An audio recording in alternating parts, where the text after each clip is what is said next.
The TED conference we've been home to for the last 5 years. TED used our arena twice during that time period to throw a party. And as I walked into the space each time and I looked at how they utilized it, the thought was, wonder if we could recreate on a permanent basis these attributes that TED created for their evening event.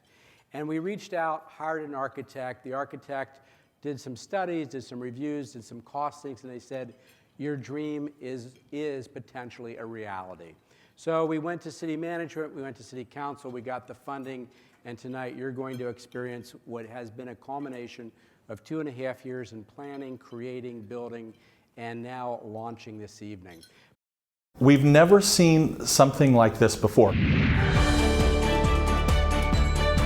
One of a kind in the world. It's going to be a totally different, unique venue.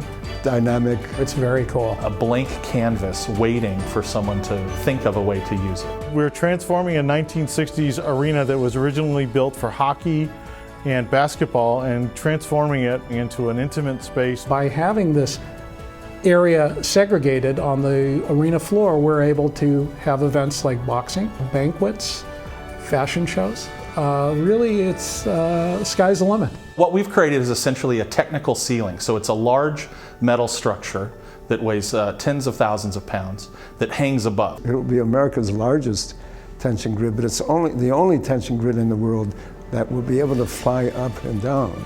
And then a surrounding curtain wall essentially comes around and creates the sidewalls. To create what I call a room within a room. With all of those new trusses, suspension grid systems, lighting, it saves you as the planner over $300,000 for an evening event.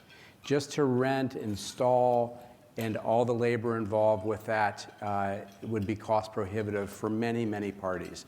So you now can have a party just as TED had with us. So the question is, how did they take this leap to actually put in a system that, like a grid that goes up and down to implement? I mean, this is a huge concept. What we think we've done is created this kind of green system that is really user-friendly. It makes a ton of sense when you're looking at the books for the project. But then what we, as theater designers, are excited about, that what you really do is you see the effect of it on the floor and on the stage and on the walls. So it's really about putting the money into the event as opposed to putting the money into just creating a sense of the place. Well, absolutely. It's well over $1 million worth of brand new state-of-the-art lighting. And one of the key, most important features of the lighting is the ability to key light or individually light every single table of the entire 45,000 square feet. So hundreds of lights that are at the disposal of an event planner or the event itself to key light every single table. It can be as small as the centerpiece. It could be as large as the table. And then conversely, if they, 2 days later, they have a rock concert, all of those lights could be used to create a sense of space for that rock concert. Absolutely. 5 minutes and 10 keystrokes, you can essentially bring everything that you can go from a flat floor that's concrete to see those walls, the ceiling down, and pick a color with your iPhone if you'd like to match your corporate logo and have the walls turn that color instantly. I think the nicest thing about it is that when part of the challenge when designing events and arenas, which I've done as well, is that it's hard to really feel like you're inside of a room. It always feels like you put a bunch of tables 3 feet off the ground and there's another 55 or 60 feet above you. So we all spend lots of time and money trying to make it either dark so you don't see it or have it look like something hanging in the air. And the fact that there's a sense of scale in the room and that even though it's a very large room, deceivingly large, with the very subtle ceiling above and with the lighting and the creation of the walls, it really feels like a human-scaled space. So you don't feel lost in it, and it actually feels surprisingly intimate for up to 45,000 square feet. The best events are theatrical experiences that have progression, flow, pacing, and I think tonight you're going to see a great theatrical event that has been designed with pacing and flow, surprises at every corner that keeps revealing something new. Well, I think we understood Steve's vision, which was that he had this just hold it fabulous arena, all this technology that he had invested in it, and how to showcase it to potential buyers, potential meeting planners for potential events. And we felt it was very important to do a progressive evening. Most important thing that we do is that we provide memories. So you really want to spend the time researching what aspects of the event are going to allow the people, when they go home and they start thinking about the Long Beach Arena, that are going to be the memories that they're going to take with them. It started off with William Close being one of the featured acts. And the reason why, as you can see from watching his video, it was a featured act that it's Southern California based. He has the earth harp, which is an individual homemade instrument, and yet it also, there's the strings that actually that are suspended to the ceiling, and our whole event is like showing the guests the ceiling. So it actually allowed, it was a perfect fit. So to bookend that, we know it's going to be an incredible earth harp, because you saw that. In the lobby area, and I don't want to kill too many surprises, but there's going to be more of a jazz harpist. We wanted to bookend the event, so there's actually a harpist at the very beginning and a harpist that's going to be featured. And then as you walk into the arena, I spent a lot of time researching new talent that's out there in the corporate world. And I really go to a lot of conferences and conventions, and I want to see what's out there that I can bring to our clients. So what you're going to see is a talent that also has a DJ drummer, which also brings in media mapping. And it can change. I mean, the walls can be changing on and on, so the decor becomes alive and organic and visual. So what we did here was, the intention was to support the architecture as well, and to support the new features. And one of the greatest features is this curtain wall. As a projection designer, we always look at building walls or tall walls, blank screens as a blank canvas. I think one of the keys is the ability to transform the Pacific Ballroom into your own individualized space by having, and I keep going back to the curtain wall because that's my department, but having that as a blank canvas, so to speak, and whether through lighting or through projection or a combination of the two, being able to transform that room so that you own it for your evening. We provided a lot of decor, and we spent a lot of time with Steve and his company and his co-workers on the decor. But a lot of this was built by the convention center. All you see, when you're going to see all the bars, you're going to see all the buffet tables. Those are now products of the Long Beach Arena. Rosie, there she is. Ladies and gentlemen. Rosie, come on out. Please acknowledge Rosie, our chef. But I had to have our Rosie here because I've been with this talented chef all the way through, and I can tell you she deserves some love. So give her one more round of love. Thank you, Rosie.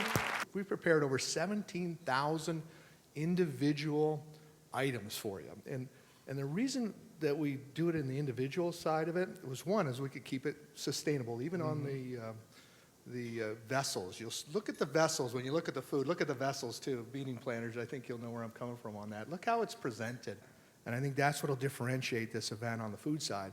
Is you're going to really see the care and the detail from beef dishes to vegetarian dishes to every different type of flavor. They're all coordinated in harmony. I know that kind of sounds like, what's this guy talking about? But really, we looked at it like, what's the flavor sequence in each phase, each flight? Because there's going to be 3-4 different flights of food today, from pass to tables locations to even the mixed nuts, and what bowl did they go in, and how are those nuts flavored? I mean, you're going to see some unbelievable entertainment this evening. There's going to be a lot of decor. There's going to be the curtains. There's going to be gobos and all the things you mentioned. You don't want to be distracted, even though my food's great.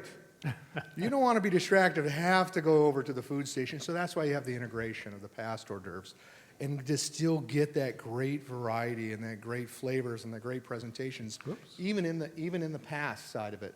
So again, that's how we look at it. Is when you're doing an event, food's got to be a part of the event. It just can't separate itself. It has to really flow with the event, and that's what we're trying to do this evening with the stationery and the past. And I think you'll see like I said, a great assortment.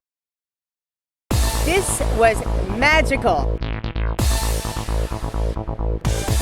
They can't believe they're in an arena. Amazing. Breathtaking.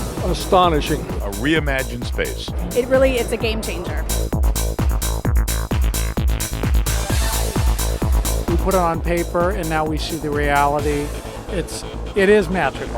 An incredible array of different types of venues and options and flexibility. The wow factor was throughout the entire night. You saw what it looks like in there. It's crazy in there. Jerry and I have been looking at the faces, and everyone's going, wow. Like all the people were having such a great time, and I was so happy to be a part of that experience, and that stage is beautiful. You're just surrounded by energy, sights, sounds, smells. It's a totally immersive experience that's able to be created by the fact that this venue is so versatile. Literally, there are millions of colors and combinations and all the things that you can do with the lights. I was almost in tears when I saw it because it made the hair on your arm go up.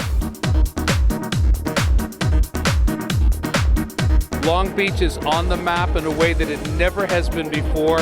It is a star, and the ballroom is a star rising. This is a brand new thing. No one else has ever done this. This is a dream come true for the city of Long Beach. I think every event planner here has walked out saying, how can I somehow be here and how can I utilize this? We have a lot of members of our association that are Hollywood studios, TV companies, other creative companies from around the world, so it gives them a chance to show off their creativity using the facilities here. It's going to save the meeting planners a ton of money due to the fact that all the rigging and lighting is going to be included. You've created that ability for planners to have everything under one roof. I was talking to colleagues in the UK about it before I came and showing them the video, and they were all gathered around the computer going, oh my God, this is huge. It's amazing what a first-class operation this was in a first-class city and a first-class venue. Kudos to Long Beach.